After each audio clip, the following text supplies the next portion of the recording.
A gente falou aí um pouco dessa questão da disfunção erétil e tal, tempo de intercurso sexual e quantidade.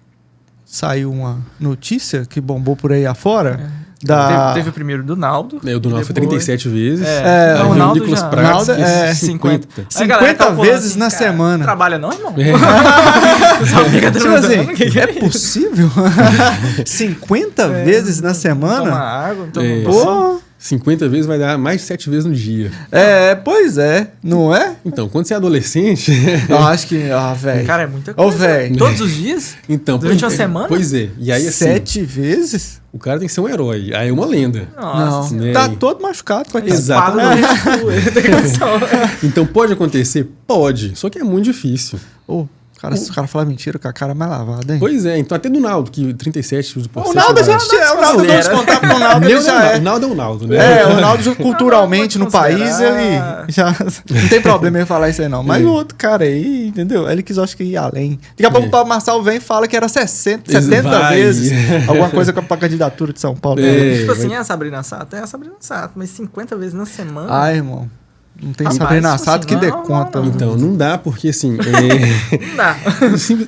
Assim, fisiologicamente, daria. Né? Por exemplo, né, eu já atendi pessoas que já chegaram a ter um autotoque, vamos chamar assim, né, por mais de 10 vezes no dia. Masturbação? 10 vezes no dia? O cara vai se masturbar 10 vezes no dia? Assim, o cara é viciado. Mas uma vez ou outra, ou sequência, todos os dias? Uma sequência. Todos os dias? Todos os dias. Caramba. Que isso, né? velho? Então, tem pessoas, por exemplo... Né, esse problema sério. Aí esse, por exemplo, tem pessoas que já é 3 vezes no dia. E esse é o mais comum, tá? Com 3 vezes aspas. no dia? 3 vezes no dia.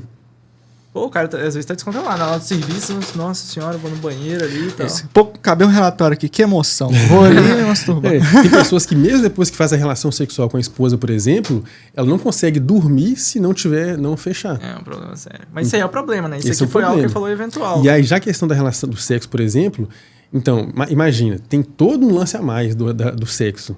Na pornografia você tem o estímulo visual, então você já se conhece, sabe o toque certo e tudo mais. Agora, para você poder fazer 7 vezes durante 7 dias, né? Então, assim, é um pouco difícil. Vai trazer um tipo de Ou foi uma aposta, né? Não tem condição, não tem condição. Igual o Naldo falou lá no programa, lá, né? Que até o André Marques riu pra caramba. Falou assim, tá, beleza, então, 37, vamos lá.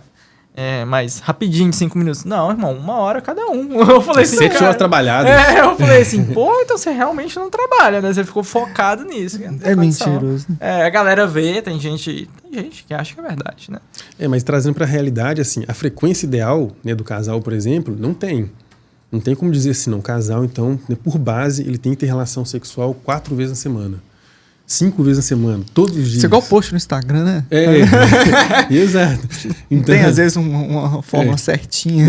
Exatamente, há um horário certo para isso, entendeu? Então, você tem que conhecer o público. Não adianta. Conheça o seu público. Então é a mesma coisa. Então, assim, não tem uma frequência ideal. Né? Tem casais que conseguem fazer 1 vez por semana e estão super de boa. Tem casais que 3 vezes está super de boa. Então, a frequência ideal é aquela que não haja falta para um dos parceiros. Então, se o parceiro agora, por exemplo, ele quer todos os dias... Aí tem que olhar o porquê, essa necessidade. Uma vez a gente chegou, quando eu estava fazendo a minha especialização ainda, a gente pegou um caso lá onde que era uma mulher. A mulher, ela estava querendo de todos os dias. O cara era pedreiro. E aí, quando acordava, tinha que ter. O cara ia almoçar, tinha que ter. O cara voltava do trabalho, tinha que ter. E chegou ao ponto dela ter que usar até alguns outros instrumentos a mais para isso. Alguns instrumentos de trabalho do cara para isso ainda. Que isso? Pegava a luva do pedreiro e... Na verdade, eu tô dando uma escada aqui porque não tá dando, não. Hoje você chegou com a enxada. Tipo isso. Mas a intenção era o quê? É por causa que tinha uma desregulação hormonal da parte dela. Não, com certeza. Então, assim, aí tem que tava malhando alguma coisa? Não tava. Foi uma questão mais de uma certa doença que aí desencadeou isso depois. Sim. Aí depois você foi lá, fez a dosagem, fez o acompanhamento, aí deu tudo certo. Né? Então, e aí do homem, quando acontece, pode olhar também, vai ser alguma desestabilização hormonal.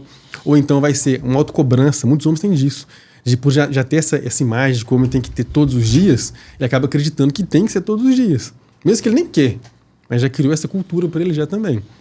Então, a grande questão é, não tem a falta para os dois. Mas já acaba sendo um trabalho, né? Exato. Aí deixa de ser um prazer para se tornar um fardo, uma tarefa. Tenho que fazer hoje e tal. Aí é ruim, né, cara? E tem muita gente que chega lá no seu consultório falando alguns mitos sexuais. Tipo assim, eu acho que tem que fazer isso ou aquilo. Existe muito dessa questão lá. Que não é o normal do dia a dia, né? coisas que não são normais do dia a dia, mas é comum na pornografia. E às vezes ele acha que deve ser comum no dia a dia. No dia da vida real dele. Pô, mas isso aconteceu lá e comigo não acontece. Não, cara, mas é filme, né? Tipo assim, é encenação. Teve uma vez que eu atendi uma pessoa que foi o seguinte, né? Ela era uma pessoa da igreja. Né? Então, ela ficou muito tempo fora da igreja e tal, e virou, fazia de tudo, né? Ia para muitas festas, tudo mais, beleza. E aí ele voltou para a igreja. E aí ele voltou e ele falou assim, ó, não, agora que eu voltei para a igreja, eu quero casar com alguém que é certinho. Aí casou com a menina que era virgem. Pegou a menina que era virgem, tudo mais. Menina gente boa pra caramba, menina super gente fina. É o que ele queria, pessoa de família e tudo mais. Só que ele começou a se frustrar com ela, porque a menina que não tinha relação não ia fazer igual as meninas brasileirinhas, por exemplo. Com certeza não. E aí entrou a frustração dele por causa disso.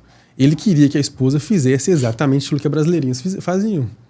Mas ele falou assim com você? Falou, eu quero que a minha esposa faça o que a atriz da Brasileirinha faz. Não com essas palavras assim, né? Eu sou muito fã das Brasileirinhas. Não que tinha alguma coisa específica. Mas a ideia assim. era essa, né? Então aí queria que ela gemesse do jeito que gemia. Que aí queria que a menina fizesse a posição que ele via lá. Só que não vai acontecer. É por isso que eu falei. Mas aí esse querer, ele chegava a conversar? Ou não? Com a esposa ou não? Ele deixava interno. A decepção era interna, porque igual você falou. Ele queria obrigar. Aí chegava o ponto... ele falava com ela mesmo. De poder querer impor. E aí quando a pessoa não queria, e aí se frustrava. Ele se frustrava e a menina chorava. Também, né? Ela também se frustrava, né? Então... Às vezes ela nem sabia das brasileirinhas. Então assim, aí é justamente esse o ponto. Que aí vai sempre trazer essa comparação. A gente falou sobre a questão, né, da relação lá atrás, por exemplo. É a mesma coisa. É a pessoa visualizar demais isso aí, esse tipo de conteúdo, e querer replicar em casa, às vezes a mulher não quer. Sim. Né? Então vai ter muitos mitos nesse sentido. Eu queria perguntar, qual é, assim, curiosidade, lá no seu consultório, o que mais chega, demanda, no que diz respeito à terapia sexual? Então, vem tanto de pornografia, na verdade é bem mesclado, porque vem tanto em relação à terapia de casal sobre incompatibilidade mesmo, não incompatibilidade, mas a questão do diálogo mesmo, que às vezes não estão se acertando, mas também tem muita questão de pornografia, de ansiedade, depressão, né? E a pornografia é uma das coisas que mais acaba pegando mesmo hoje em dia. Eu tô aqui no meu Instagram mesmo, eu foco muito em relação a isso. Né? Que aí eu atendo bastante homens, né, que tem problema nessa área. A maioria do público consumidor desse conteúdo é homem mesmo. Sim, a grande maioria. Seria, talvez, no meu caso, né, seria mais uns 85% são homens. Então, pro cara que tá sofrendo aí esse problema, que às vezes tem medo, vergonha, não sei, ou já admitiu, procurar ajuda, uma dica assim pra ele quebrar esse medo, essa vergonha de procurar, o que poderia? A primeira coisa, ele ter coragem de assumir para ele. Assim como o Gustavo Tubarão fez. Né? Ele foi além, né? Que imagina, ele é um comunicador, ele vive de contratos de publicidade, ele vende a imagem dele, ele vende comédia, inclusive, ele teve a coragem de poder chegar, né, na frente do celular e falar assim, olha, eu tenho esse problema. Então, o que falta para muitas pessoas conseguirem resolver os problemas, seja de pornografia, seja do casamento mesmo, é poder bater no peito e falar assim, cara, não tem como fugir. Eu tenho esse problema. Aí quando você aceita pra você, aí já fica muito mais fácil você poder pedir ajuda. Que aí não vai ter vergonha mais. E quando você começa a olhar os prejuízos, ele, poxa, tem quanto tempo? Igual nesse caso, a pessoa que fica lá 3 vezes na semana, 5 vezes, no dia, a pessoa que todos os dias tem que assistir alguma coisa, é a pessoa poder parar e pensar, peraí, quanto tempo eu tô gastando com isso? Em horas. Se eu pegar no mês, quantas horas por mês que eu gasto com isso?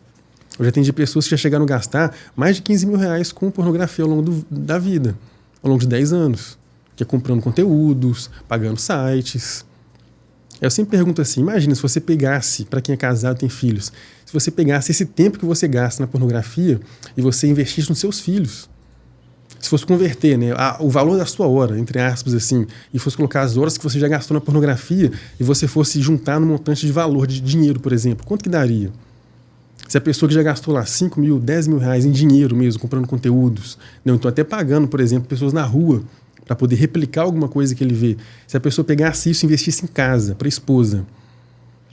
Se fosse investir isso nos filhos. Teve uma vez que eu fui atender uma pessoa, onde ele falou que ele já gastou mais de 20 mil reais, né, ao longo de quase 20 anos, mais ou menos, de casamento, pagando, né, garotos de programa e pornografia, por exemplo.